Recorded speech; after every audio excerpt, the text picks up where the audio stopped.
Today we're going to take our world tour of the classical period to India, South Asia, according to the AP College Board's location as far as regions go.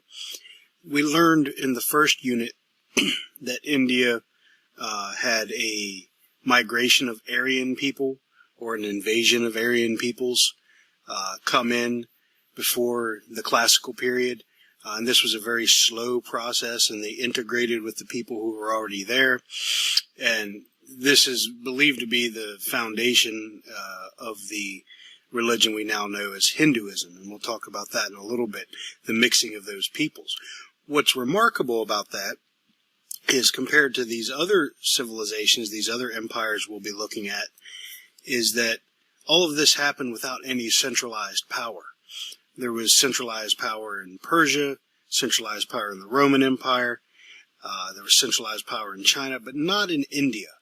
And that is the remarkable thing, that this social structure of the caste system of Hinduism, which I'm sure you're all familiar with a little bit at this point, was able to become the predominant factor that held things together and made people see a common connection between themselves, even though they lacked a centralized government.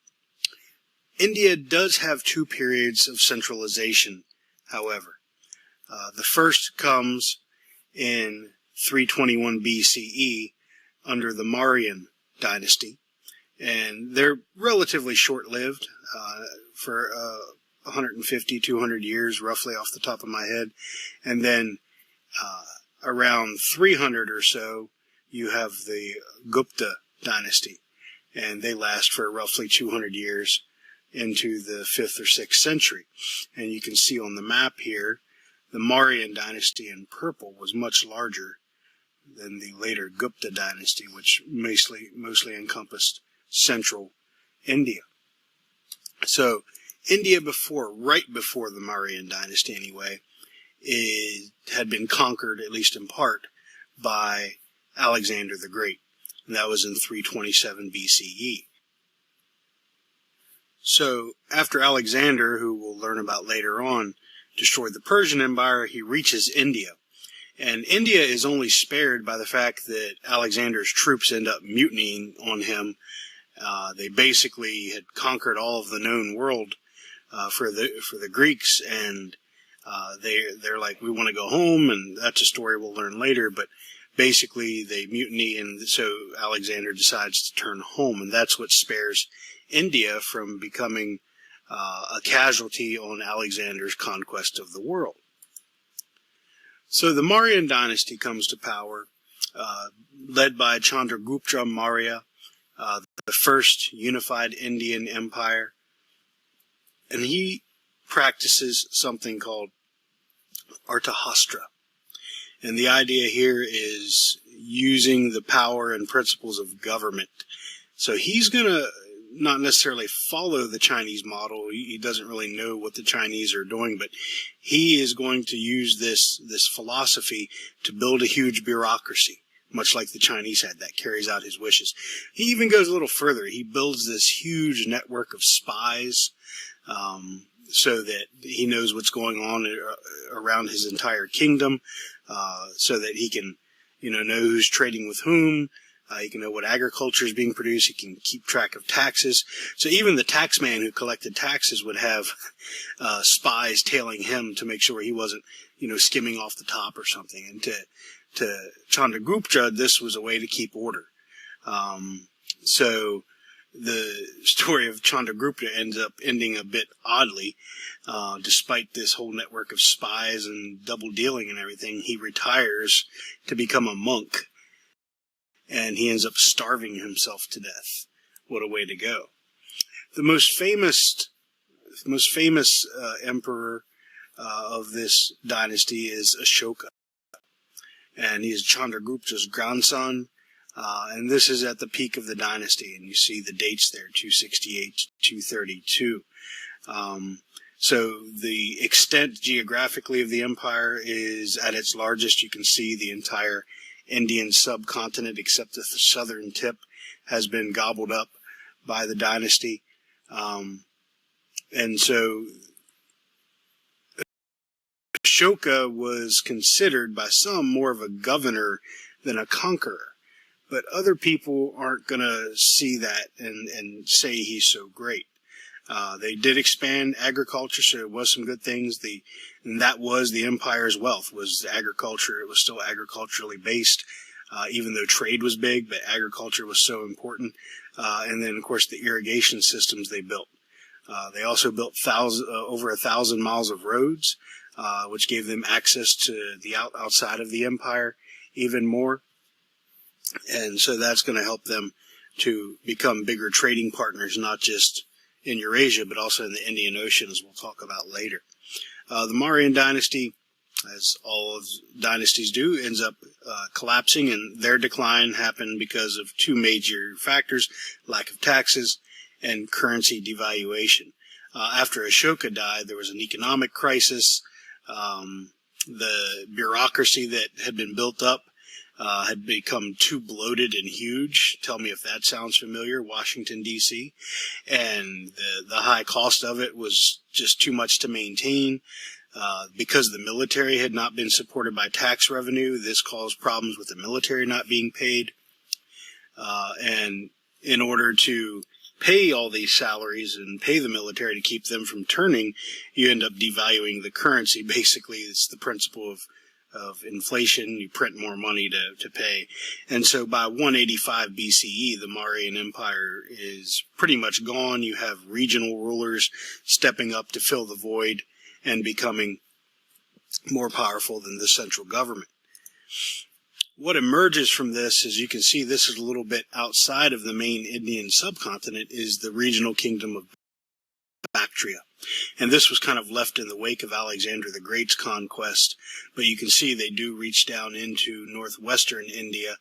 And the bigger thing here to understand is that this is a larger connection to the world. So the former Persian Empire is included. You see it reaches fairly far west. That's going to allow for easy connection to the Mediterranean region, and it's not that far off from the Silk Road network of China. So what you're going to have here is this is the heart of the Silk Roads, and so this kingdom grows super rich because they get to be the middlemen.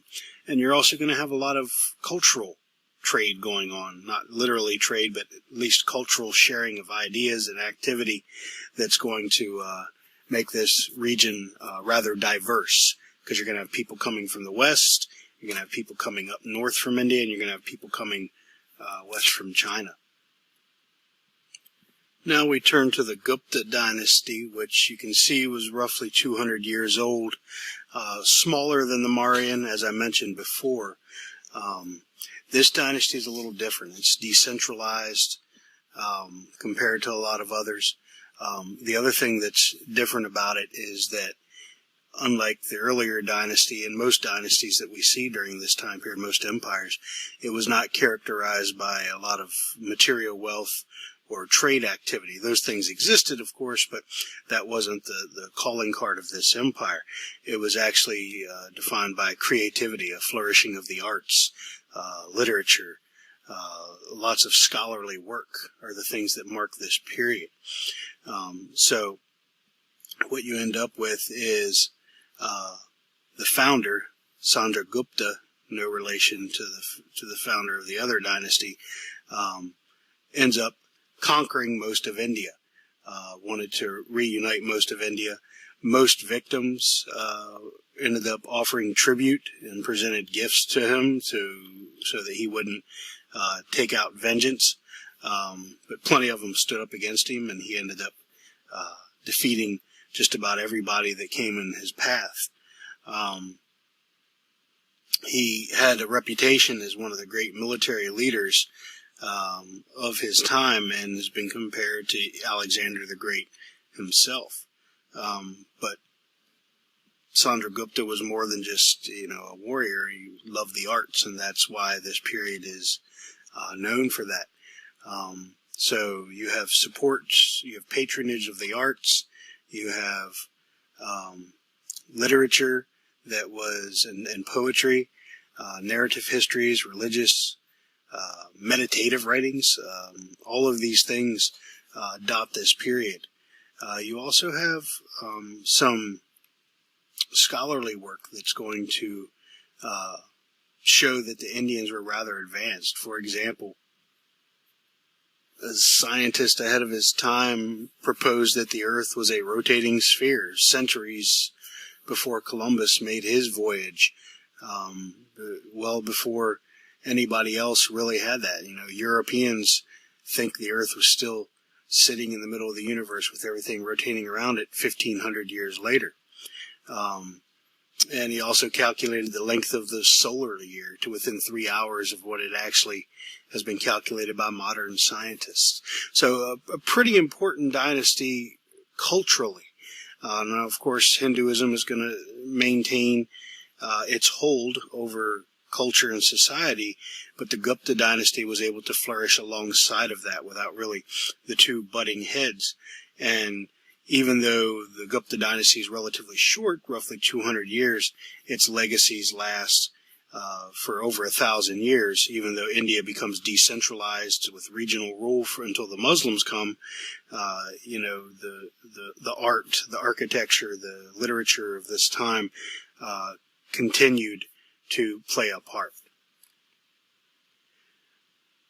Our next lesson on India, we'll be dealing with society and religion in a little more detail. We'll talk about that caste system that I've mentioned. We'll talk about Hinduism as well as Buddhism, which is also born in India.